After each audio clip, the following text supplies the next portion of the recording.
Another one? What's with these guys?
Hello, everyone, and welcome to Red United TV. It's your boy Ivorian Spice, and welcome to the Catch Up Volume 80. And yes, we are back at it because this is a nice special episode. Because why? For a couple of weeks now, randomly, Arsenal fans, after many years, are started picking up their chest and sending messages to Manchester United fans randomly, to talk a lot of shit. But nowadays, it's been 24 hours ever since Manchester United whooped the ass and put Arsenal in a spliff. There have been no response from Arsenal fans. They've just suddenly been quiet. But big up to you guys who are here today, tuned in to watch this episode, Volume 80 of the Catch-Up, where we discuss the match against Arsenal. Yes, that whipping against Arsenal. Subscribe, smash that like button as always. Remember to share, click the link description as well if you want to share. If you want to contribute to the channel via PayPal. And also, if you want to join Bet US, you can also click on the link, and you click on the link that takes you to Bet US website to register with them. Use the Red United TV code to get 125% cash bonus. But let's get straight into it because, yes, I'm looking forward to just roasting Arsenal. And I know you guys are here to see Arsenal get put in a spliff again, But yes, before we even get started, let me introduce you to the guys, of course. Coming back again, let me introduce you my boy Ems. Ems, big up, my bro. Ems finally got his Manchester United jersey on a show after he put that in retirement. Now it's out of retirement. Ems, what are you saying? How was your weekend? How are you feeling? Mate, listen, I had the feeling it was going to be a good weekend. Like, I just knew it. But yeah, it was all right, man. Obviously, I had work, and then obviously I came back. And then, I watched the game, innit? So, yeah, I'm good. I've had a good, couple of days so far.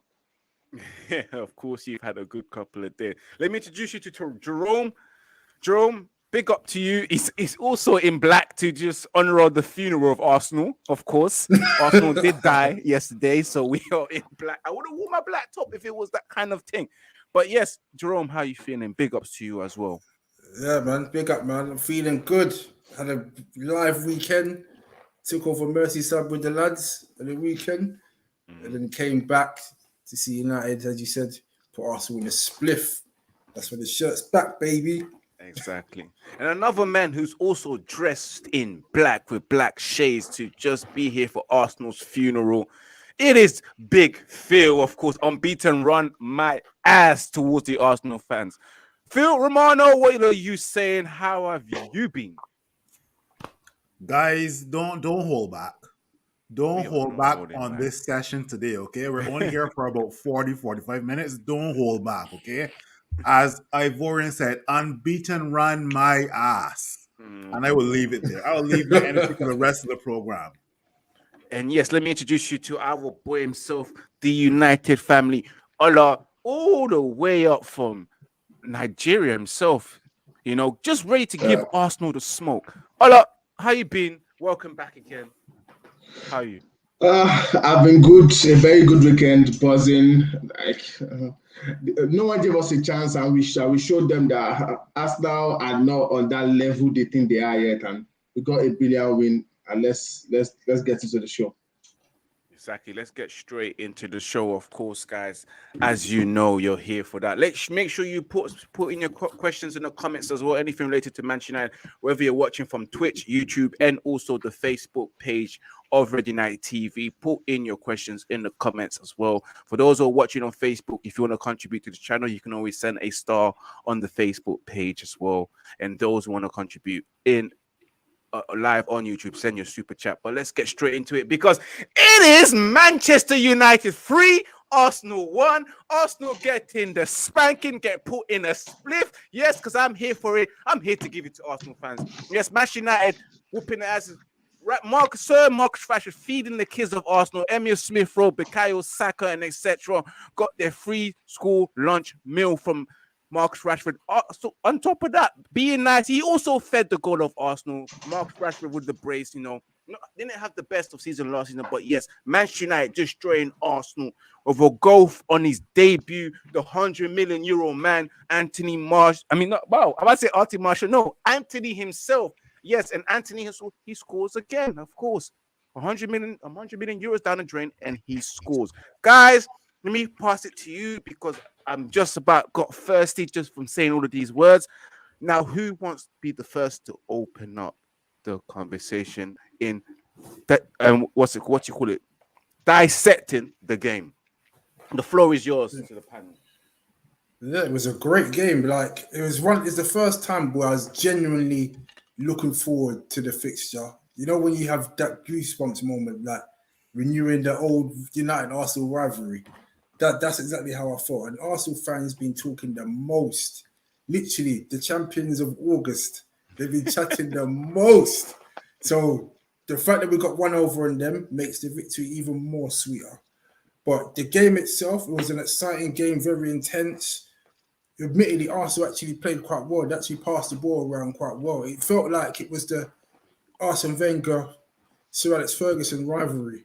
It had a hint of that, also playing that lovely football without doing nothing.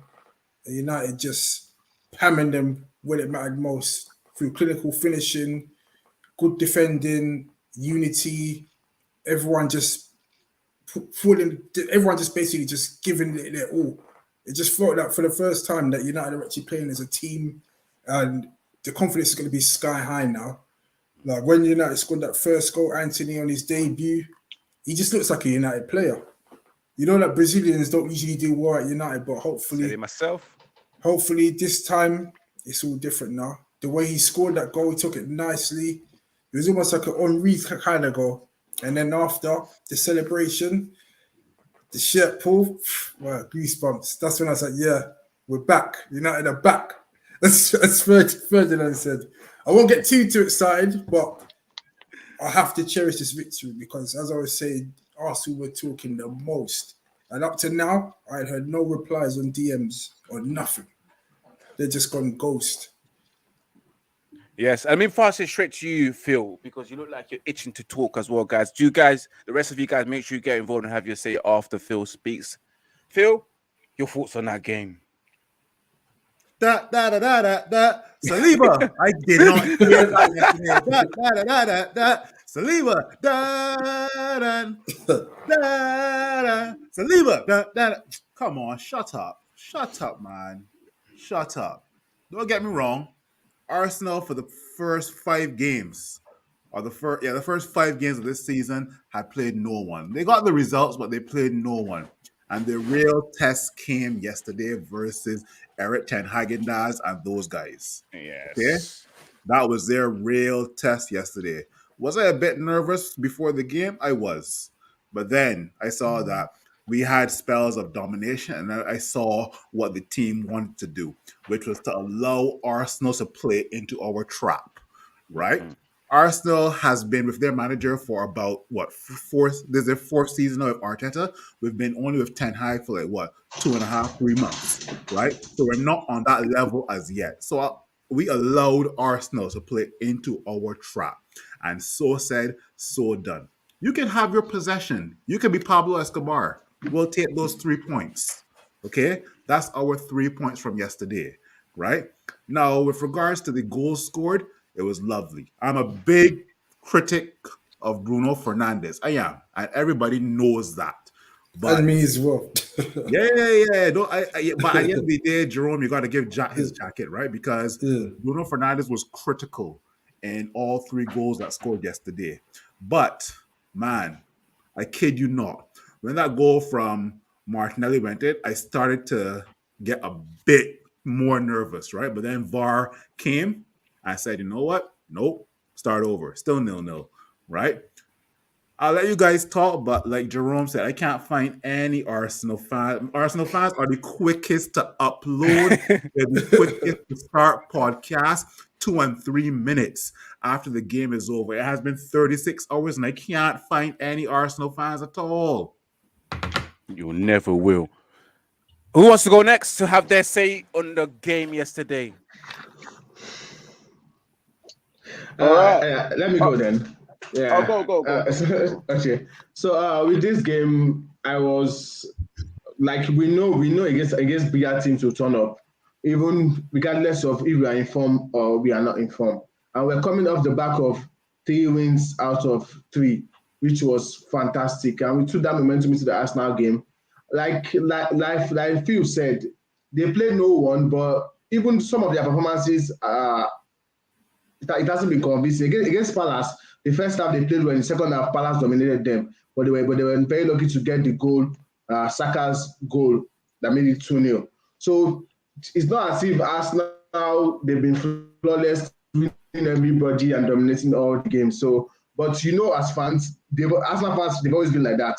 They always win the league. They always get top 4. By the end of the day, they end up getting nothing. So we should be surprised when it comes to Arsenal always bottling it. That's their job. They are used to it. And I was surprised we were getting excited after 5 wins. I'm like, this in the league, you play 38 matches, not 5 matches. You don't win the league in August. You win the league in May. But we just should the game is very good for United. 4 wins out of 4. We take that momentum into the Europa League and the Palace game. I am sure we would get the win from those games. But it was just a brilliant game. Good goals. On the counter-attack, you know what Rashford will offer on the counter-attack. And he took those 2 goals really well. The first goal, Anthony, a debut goal. Everyone was saying 100 million, this and that, but he shot them up immediately with that goal. He took it well. And credit to Rashford for that assist, because if not for the assist was put on the plate for him and he just had to just finish it, which Anthony took very well. So it was a very, very, very brilliant game by United. And it can only get better from here. Ems, what about you? What do you have to say regarding the match? Bro, I'm not gonna lie, yeah. This is nothing new though. Like, Arsenal always play well, even under Fergie and Wenger. They always play well, and we always hit them on the counter. They've been bare times we've always sat back and broke. This is nothing new. So when they say, "Oh, we only won in a counter attack," we've been doing that for years against Arsenal. It's nothing new. No, but it's true. It's nothing new. It's true. And you know what's mad, right? Yeah, like Big Phil said, these Arsenal fans, they always quick, bro. Yeah, bro. Imagine now, yeah. My Man United talk, kissing the badge and that. Man, sent it to most of my Arsenal fans on Snapchat, blood. Yeah, one didn't reply. One tried to show the league table. I'm like, bro, we beat you though. We ended that run you had. You get me? I don't know, man. But like I like to say, I think yeah.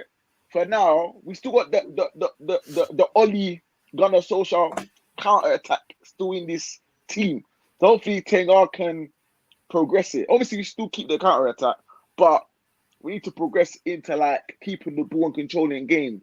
But we're gonna get there in time. I think after when the World Cup's done, January, February, we're gonna see us, control games a bit more, because we can't sustain having a regular counter attacks. Do you know what I mean? Because one of these games, someone's gonna give us the sucker punch, and then teams are gonna sit back, and then we're gonna find out score goals. So I think given time, we'll be able to control games and counter attack. But overall, I'm satisfied. I'm happy, and I think the difference between the 2 teams was that we were clinical, and they wasn't. Obviously, Jesus was sharp in that, but the difference, like I said, was that we were clinical and they wasn't. Yes, absolutely. We was more clinical than Arsenal, and in fact, De Gea didn't really do anything in terms of the save from Martinelli, headers, and the free kick as well. But Ramsdale was nowhere to see. Big up to everyone that's tuned in, subscribe, smash that like button. Let us know your thoughts in the comments if you're watching on the playback as well. But let's get straight into it because there was a scene there, VAR situation, where Eriksen got to, in my opinion, it was a foul where he got pushed by Odegaard and clamped from the back, and Odegaard never even played the ball or anything. That VAR decision, guys, with Martinelli leading on to scoring. What's your thoughts on that, guys? Was it the right call from the referee, or was it not? I think, yeah, if there was no VAR and that was given a goal, the referee would have absolutely got it the next day. So I think VAR done the right thing because I think that's a clear and obvious error, in my opinion, because man's pushed man in the back and put his knee against his knee. That's a foul. Everyone said it's soft. How is it soft? How is it? It's not soft. It's soft to me. It's not soft, bro. Everybody's body weight is different. Do you know what I'm saying? What's Big Phil saying? I can't even hear him. What's he saying? Big Phil, I think Phil, you're on mute. Yes. I think you're on mute. Put yourself on mute or something like that. I think it's just Eriksen using his experience to shield himself between the opposition player and the ball. Yeah.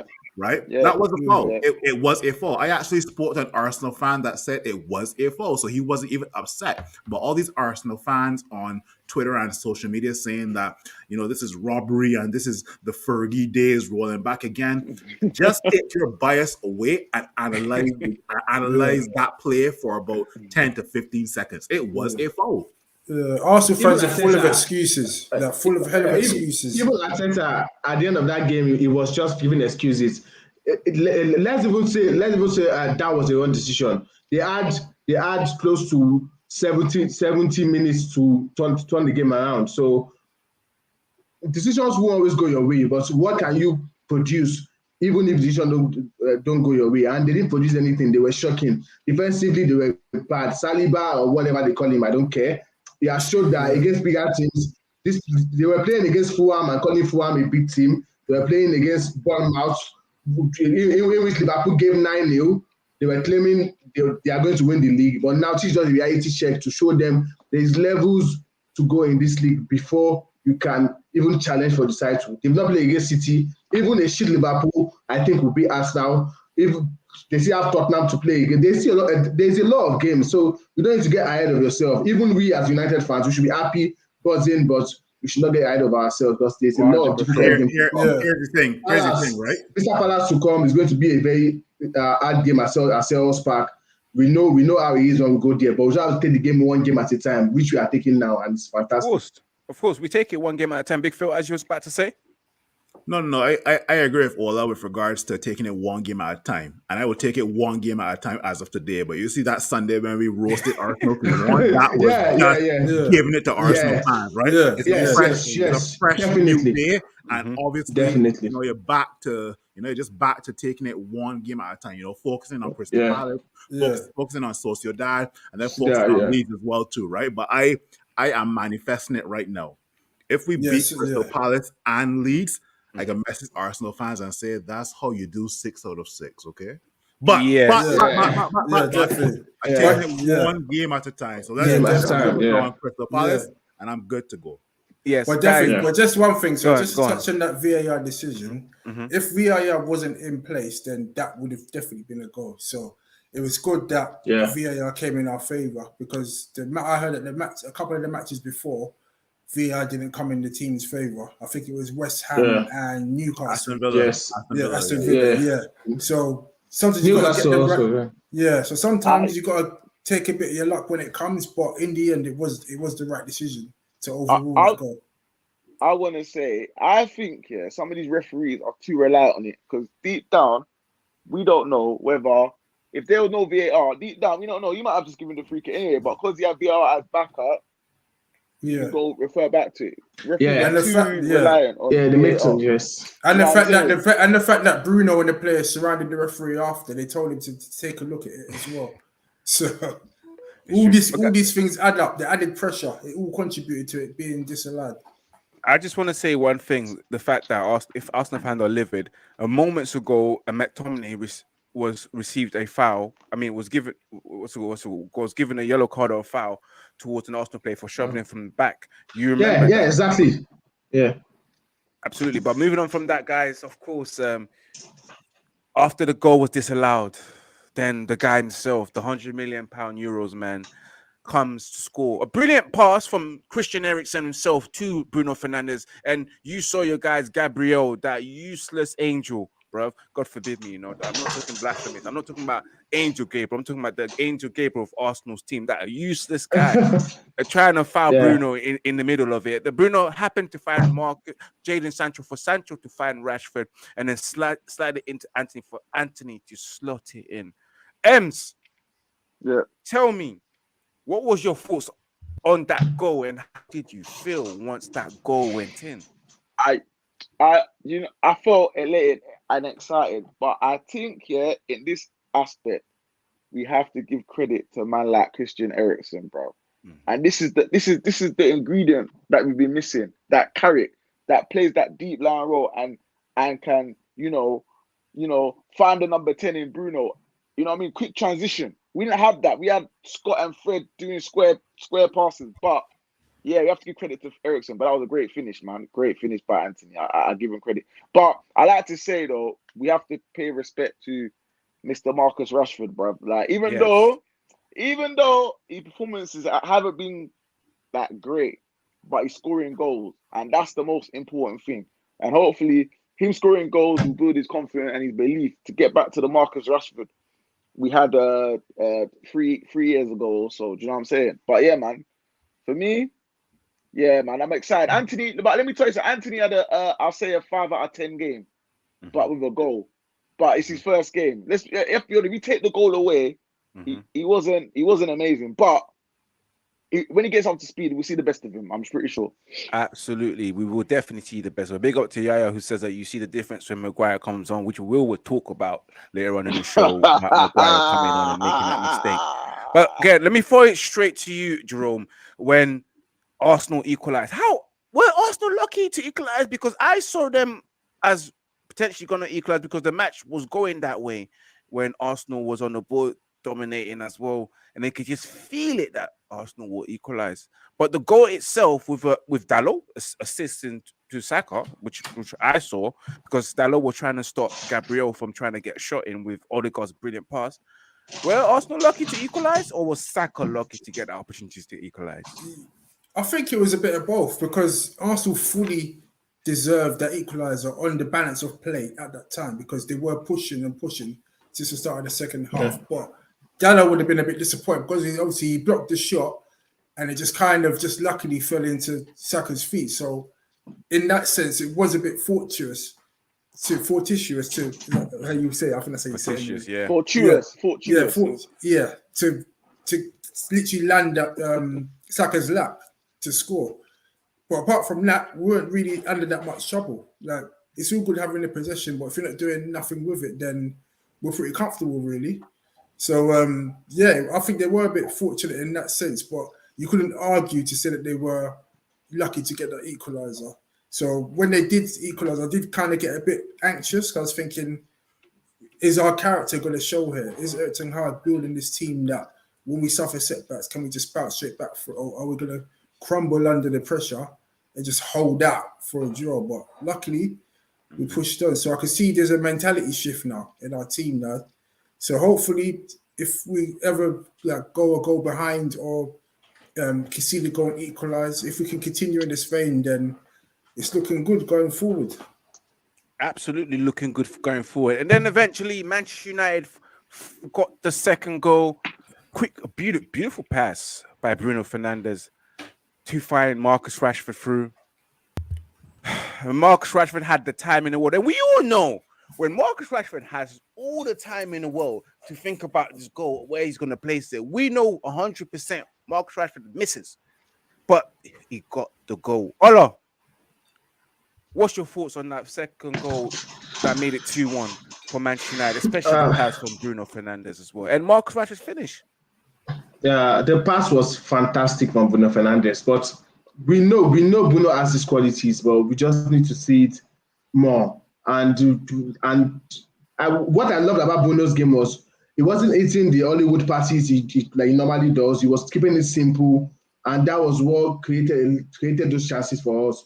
And on the goal, if you give Marcus Rashford that space to run into, if he gets the chance, he scores. And lately, he hasn't been scoring, but this season, you can say he has 2 assists. He has 2 assists now and 3 goals, which is in five games. That's a good record to build on. And I think it can only get better from here. And if we could say he made his probably debut against Arsenal, scoring, and now he might rejuvenate his career again against Arsenal. So to show you what Barcelona is bringing. But the thing is, Arsenal, like I always talk about, like Arsenal played into United's hands, because in the second half we knew they would come out and play, because they played well in the first half. So they were eager to get the goal. They got that goal and they opened up that space for us to get that counter. And Bruno with a perfect pass into Rashford and a brilliant finish. Even though the finish, there was a little bit of it seems he hit the keeper or the player, the Arsenal player, but the main aim was for the ball to go into the back of the net, which it did. And at 2-1, it was a very good game from there on. Yes, it was indeed. And of course, we have to also salute Christian Eriksen for the pass before, the assist to the assist. And I always said this before, Michael Carrick was an excellent example of assisting the assist person from the deep line. And Eriksen did that job extremely well. Big up to Erik ten Hag to actually put Eriksen in that position. Obviously, it's a new position that Eriksen is playing, although he's quite familiar or dropping back and playing deep, but he's doing it now for Manchester United on a consistent basis for the rest of the season.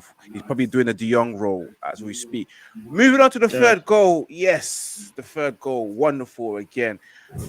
Bruno Fernandes with another outside of the foot pass, another Hollywood pass that made it through to Christian Eriksen for Christian Eriksen to square up to Marcus Rashford. Big Phil, what's your thoughts on that? The Rashford pass, the Bruno Fernandes pass, just beautiful, succulent, outside the foot, and then Rashford finishing it off. I swear, Ivorian Spice had to come to me just to talk about Bruno, boy. Well. I'm picking on. No, don't get me wrong. I was quite shocked by the pass, not because it was Bruno Fernandes, but it was like, how the hell did he get it around 100 men just to find Eriksen, right? My gosh. And you just saw 2 IQ, you just saw 3 IQs there, one from Bruno, one from Eriksen, and one from Rashford, in terms of, it's 2-on-1, but a lot of people don't realize that it could have still be called offside if Rashford was not in the right position, right? So that's some smart IQ playing there from both Eriksen and also Rashford, right? So when that third goal came in, I was like,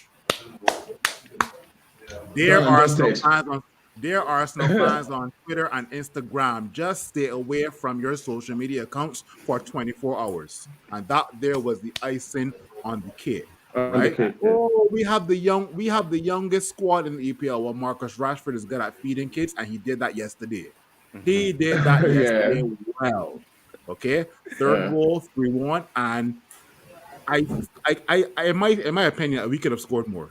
At least 4 or 5, at least. But you know what? I'm satisfied with 3 goals and 3 points. Yes, and you're right there. Manchester United were going for chances, trying to kill off Arsenal, expeditiously, like Tia will say. Again, we're moving on from the match as well, looking to players. Another player that came on within the first 10 minutes received a yellow card. Harry Maguire himself, the captain, And I wasn't surprised, guys. Let's go straight into it now. We'll discuss the players now. Everybody in the discussion. Harry Maguire, your thoughts on that 10 minutes cameo performance? I gotta go first, bro. I gotta go first. I'm sorry, bro. Listen, I ain't gonna lie, when I see women not getting it, I was like, we could potentially concede 2 goals, bro. Bro, no, I figured the worst, bro. I don't know about you, man, but me. And then look what happened, bro. Within a minute, bro. Man's Jesus is running at him. Man's doing moonwalk crew, bro. Man, he want to engage him, man. And then when Jesus, man, pushing, why are you pushing him for, bro? And this is what I'm saying. This is what I'm trying to tell you, yeah. Man can't play Erik ten Hag system because he's not good 1v1. Man needs bodies, bruv, to protect him, like he's a fucking condom, bruv. Like, so for me, like...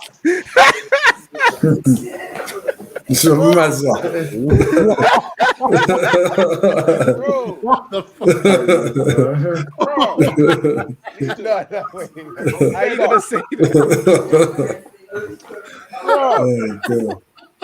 Anyways, bro, back to what I was saying. Sorry about that, but I had to put that analogy there. But anyway, like, scared. And then you know what, bro? When Nketiah chested it, man got his hand. I was like, bro, what are you doing? Nah, man, I don't feel comfortable when he's playing. He can play Europa League though, but not Premier League. You know what? You know what? Maguire is just basically all over the place. I don't think he's not cut out for this United team. I think this should be his last season at United. If I'm going to be honest with you, right, he was so bad. I don't think he should be a starter for Europa League games. Just keep him for the Carabao Cup. Yes, just keep him for the Carabao Cup. Yes, put him on the bench. Put him on the bench for the Europa League and let him come on in the second half or something. But as soon as he came on, I was worried. I was thinking we're definitely conceded. It's like guaranteed you're conceding a goal whenever he plays. Like literally, he just comes on and the whole confidence of the whole team just gets shot. Just by his presence. He just comes in and it just puts a loser mentality on the whole team. Like people were like saying that Varane's shit and all of that, and Martinez is shit and 5'9" and all of that. That's because they're playing with him. He brings his back four down. He makes him as shit as he is. Now he's gone. Everyone can see that we've got a nice little back four. Everyone's like giving high fives, all this stuff, energy, passion, quality. As soon as Maguire comes on, the defense is just like, let's just try and get to full time. Literally, it's like, you know, like the survival mode. You might as well just said that, right? Let's just put 10 men behind. I'm gonna piggyback off of something that Jerome said and M said. Right now, don't forget we're playing 4 competitions, right? That's one. It's kind of a catch-22 because you don't want to see Maguire on the pitch, but you don't want Varane and Martinez to burn out. Yeah, right. Definitely. That's right. Now, that's right. In my opinion, I don't know if you guys will agree or disagree. In my opinion, our best route back into the Champions League is to win the Europa League. That's just me.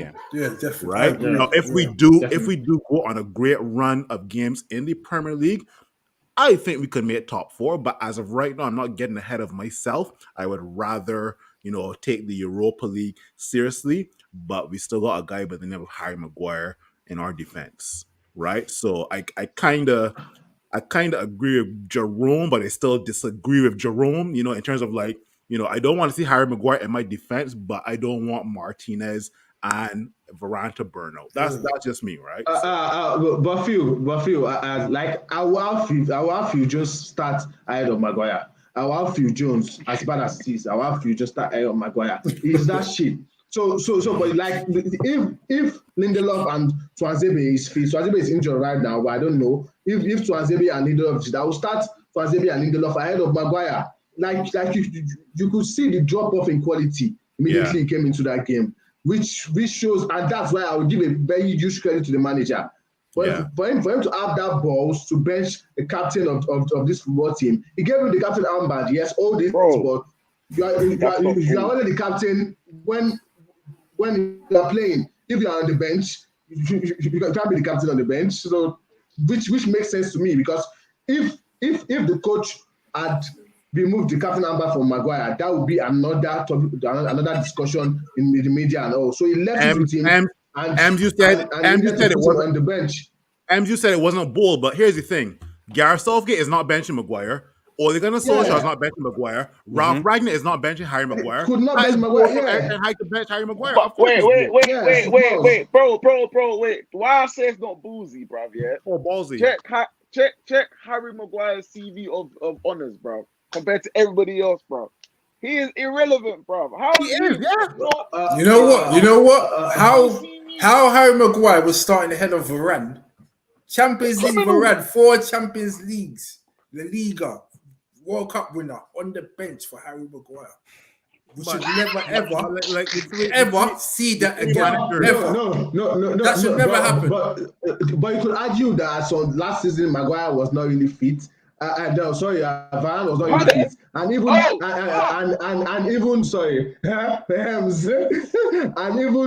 even this season, we had in preseason, Eric Ten Hag had to create like a different like coaching session and like different fitness stuff for Varane. and we are seeing it pay out now. He has played in 5 games now, and he and Martinez, they are playing consistently well. And I think if Varane can keep fit, that's just the fear. If he can keep fit, we'll see him and Martinez play in the Premier League through this season.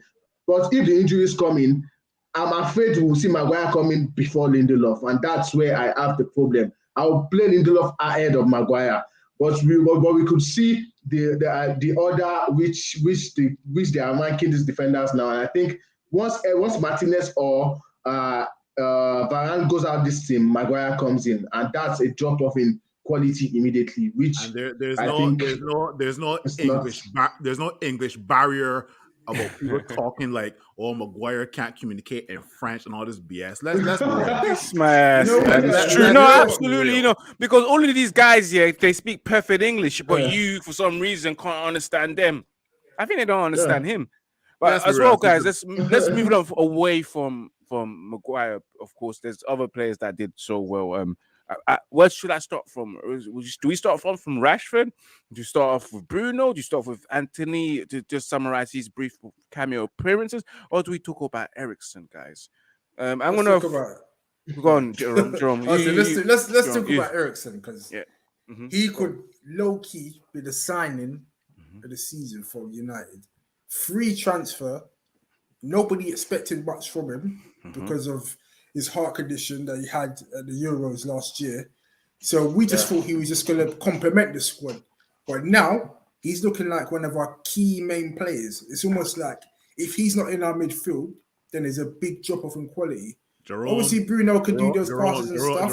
A lot of people say that Christian Eriksen has a pacemaker. That's not a pacemaker. That's an art reactor. Call him Tony Stark, okay? That is in his chest, okay? You continue now. Tony Stark. Definitely.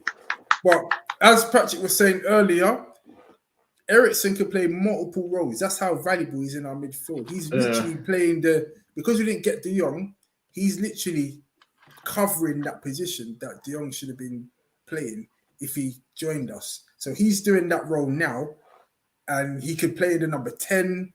He could play so much different roles in that midfield. Erik ten Hag tried him out in the false 9. Obviously, that didn't quite work out, but it just shows that he's so adaptable. And he'll play in any of those forwards lines, and he'll just play wherever he's needed. So that just shows you how important he is to us. And we need to make sure that we look after him and make sure that he stays fit, because if he gets injured, then our midfield is low-key looking like Ollie's midfield. And without Casemiro, obviously, hopefully Casemiro comes through, but without Casemiro and Eriksen, then our midfield is looking a bit like Ollie's. Before you go, Ola, a lot of people don't realize the last 4 games, you know who's done the most running in our team? Christian Eriksen. If you see the stats of the kilometers ran by our 11 players, Christian Eriksen does the most running. And that's the guy with the pacemaker. Another pacemaker.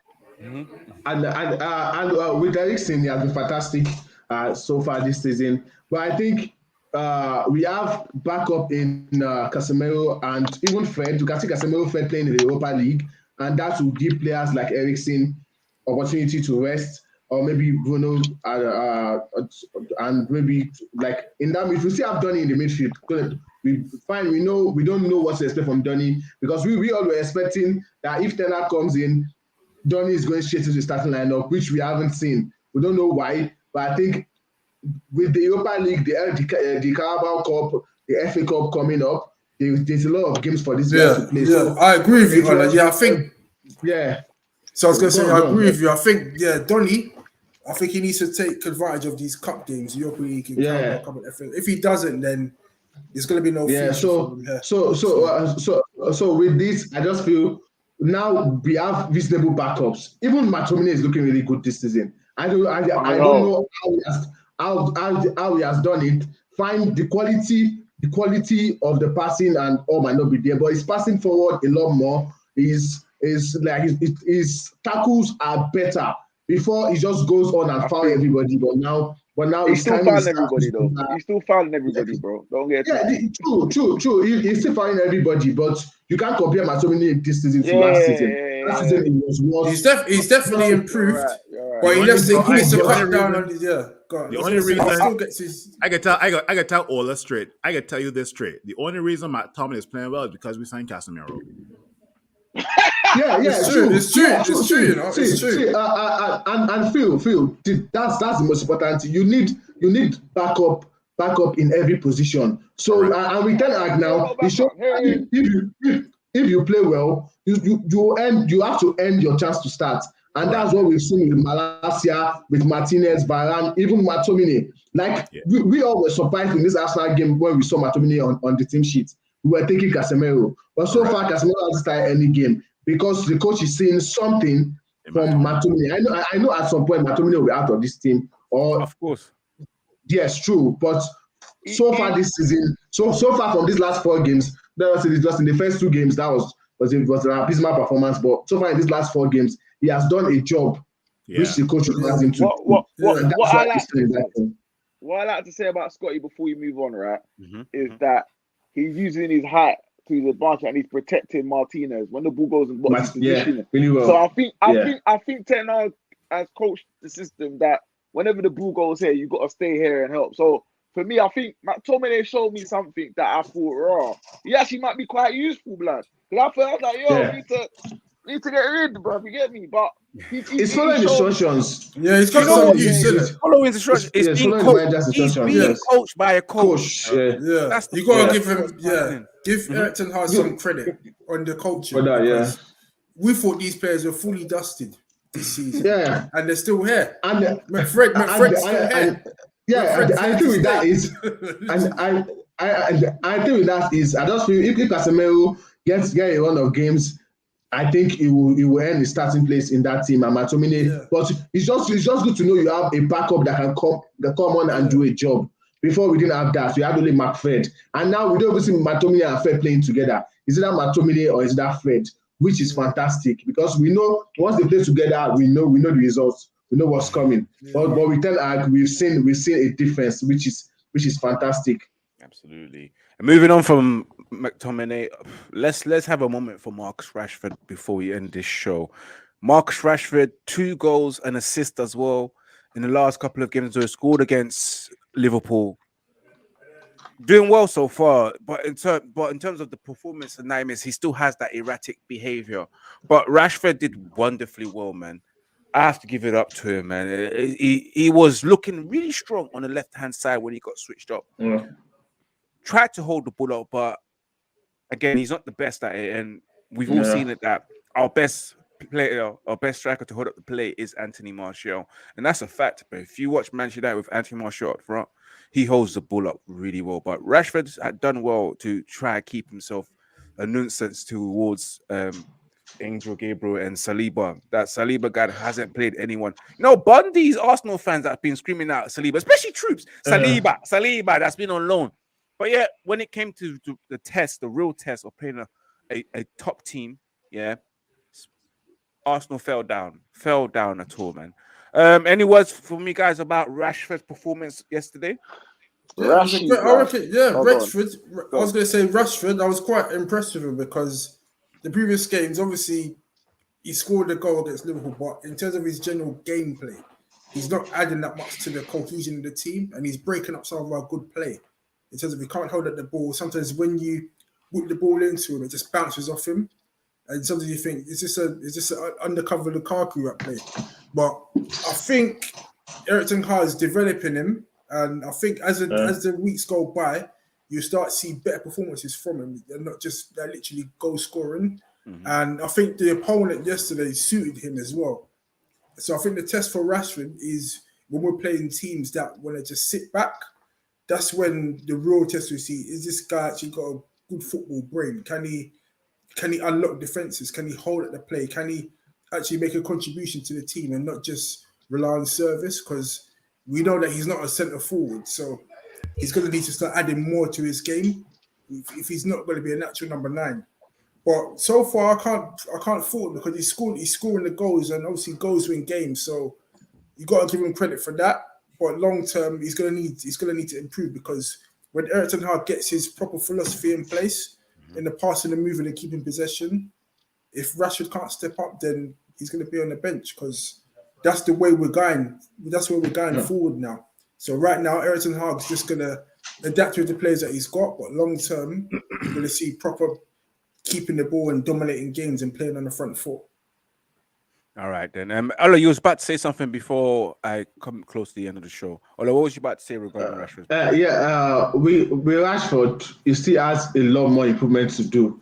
Fine, he has scored 3 goals, 2 assists, but we can't say it's the Rashford that we had 3 or 4 years ago. He has to show us more. And in that forward line, I still have doubts on if he can do it, because we saw it with Arsenal with Gabriel Jesus. He was holding up the ball really well, giving the likes of Varane and Martinez issues. And we need that with Rashford. We see when Anthony Martial is playing, what he offers, holding that ball up, linking the play. We didn't really get that with Rashford in the first half. In the second half, he got the space, which when he gets the space, he will get, or if he gets opportunities, he will score. But he has a lot more to do. Well, I think when Martial comes back and is starting, I think we'll have to see Rashford more on the left than starting up front. And Sancho hasn't really, I don't know what's wrong with Sancho, but I've not really seen a lot from him this season. And I think it might be the battle of Sancho and Rashford for that left-hand side this season, with Anthony staying on the right. So I just think for now, in 5 games, he has 3 goals and 2 assists. That's fantastic for Marcus Rashford. But he has to build off that and just keep it going. I think we might see Rashford getting 15 goals this season if he keeps up what he's doing. Taking the chances, really important. Taking those chances are really important. Because you might not get a lot, but if he gets 2-3 chances, can you get a goal or get 2 goals, which he did in the game yesterday, which was fantastic by Marcus Rashford. Yeah, let's hope so that Marcus Rashford himself will continue getting some more goals, some assists, and improve his 90 minutes performances. Guys, I'm going to go up to you, each individual, and ask you for your man of the match, your donkey of the match, and also, since Anthony has joined, who will be your preferred front three for the future of Manchester United? I'm going to move up to you, Ems, and then, of course, Jerome, then Big Phil, and then Ola. So, first of all, let me go first. My man in the match got to go to Bruno Fernandes. 2 assists. Brilliant in terms of his general play, getting stuck in, covering a lot of ground as well. He was very vital too. I would have equally given it to Eriksen, but I'm going to give it to Bruno. My donkey of the match is Harry Maguire for what he done for the last 10 minutes. And then my final 3 that I would prefer to see, I would like to see Sancho. A fit Ronaldo, if not Martial and Anthony on the front 3. Ems, man of the match, donkey of the match, and your preferred front 3. You know what? I'm going to give it to Marcus Rashford because he scored 2 goals, made an assist. So I know you talk about the eye test and all that, but when we talk about goal change games and assists, so he's done the right thing. So I'll give it to Rashi. The donkey of the match, I have to give it to man like Mikel Arteta because he just likes making excuses. He never just says, we lost, but I'll give it to Mikel Arteta. The front 3, bro, is like difficult. I think some of that maybe might depend on the opposition we play in it. But if my preferred front 3 would probably be Anthony, Ronaldo, because you can't hang your hat on Martial. Martial loves massages too much in the treatment room, so and the left, it's a toss up between Sancho and Rashford. The thing is, for me about Sancho, he likes the ball to feet too much. I don't like that, man. I like people that are willing to run it behind, right? Then always have the ball to feet. But if we're gonna go on it, maybe go for Sancho. Yes, and one thing I have to say is that what was I just about to say? That you just said, I kind of forgot. I lost thoughts on that. Let me move it up to Jerome. Maybe I'll come back with it. Jerome, your man of the match, donkey of the match. Yeah, my man of the match has to definitely go to Christian Eriksen. I just think that he's the glue that keeps everything gelled together and keeps the team playing with quality and fluidity. And that's what we need in a Erik ten Hag team. Donkey of the match has definitely got to be Maguire. As soon as he came on, we just looked shit again. And the whole confidence of the team just dropped. And it just felt like we weren't secure, even though it was only 10 minutes to go. So he's a donkey of the match. My front three would be Sancho, Martial if he's fit, and Anthony on the right. I think those three could interchange, pass and move, make their attack small, unpredictable, and create more chances. That's the only thing why I would say Martial if he's fit and not Ronaldo, because with Ronaldo he'll just mainly just stay up top, and we lose that player that's contributing in the actual gameplay. So yeah, that would be my front three. Yes, and I just remember what I was about to say. It was regarding Arteta. Arteta, when he loses, he speaks like he's his team. He's got a team full of world beaters that's just won the Champions League and the Premier League. Your team ain't that good for you to be talking like, like we was the best team and etc. And never give credit to the team that whooped your ass. Midfield, man the match, donkey of the match, and your preferred Jerome, who was your donkey of the match? Maguire. My donkey. Oh, my one. Oh, I said Maguire. Yeah, Maguire. Yeah. So with regards to man of the match, obviously the headlines in the newspapers will say Marcus Rashford, but for me it has to be Christian Eriksen, right? Left foot, right foot. That's all I got to say. With regards to donkey of the match, Mikel Arteta, there was a comparison to him holding his face to that FIFA option when you want to forfeit the match or end the match, and that was so hilarious, right? So he's my donkey of the match. With regards to front three, and for me, I think Martial is our main hold-up striker, but I think he has to make his way back into the team, right? So I would definitely go with Sancho, Rashford, and Anthony for now. And those front three can play anywhere along the front line, That's just my take, right? So that's my front three. And Ola, your man of the match and your donkey of the match, and also your front. I will go from where I feel stopped. I would say it has to be Christian Eriksen. Like we all knew Frankie de Jong was the main signing Ten Hag wanted throughout this transfer window. And he didn't get him. He had to put a 30-year-old Eriksen in that midfield. And he doesn't even, you will not even know he's that old, because the energy, the way he's running, the way he links up the play, like the pass before the assist. You can see the way he links with Bruno, fantastic, on the first goal. And Bruno also linked with him with the third goal. It shows they are building a partnership which is going to be good. And having someone like Casemiro to do the dirty work, or even McTominay at times, is just give them the license to attack. And you will see a lot more from Eriksen and Bruno. But I'll go with Eriksen for the man of the match. The donkey of the match, I want to give it to Maguire, because coming on to help us take the result, and you are coming on, you are getting the card immediately, you are making silly mistakes already. If we had considered one goal and that was 3-2, we would have panicked. I might end up drawing that game. So I don't want to see Maguire anywhere near this first team, unless it's the Carabao Cup or the FA Cup. Then he can start and play 90 minutes. No problem with that. But with my front three, I'll go with Anthony Martial.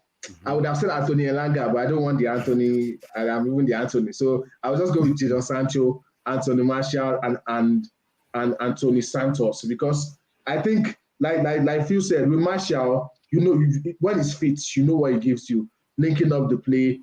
Those three players, they are technically gifted. They know how to dribble. They know how to. They are not afraid of taking on players.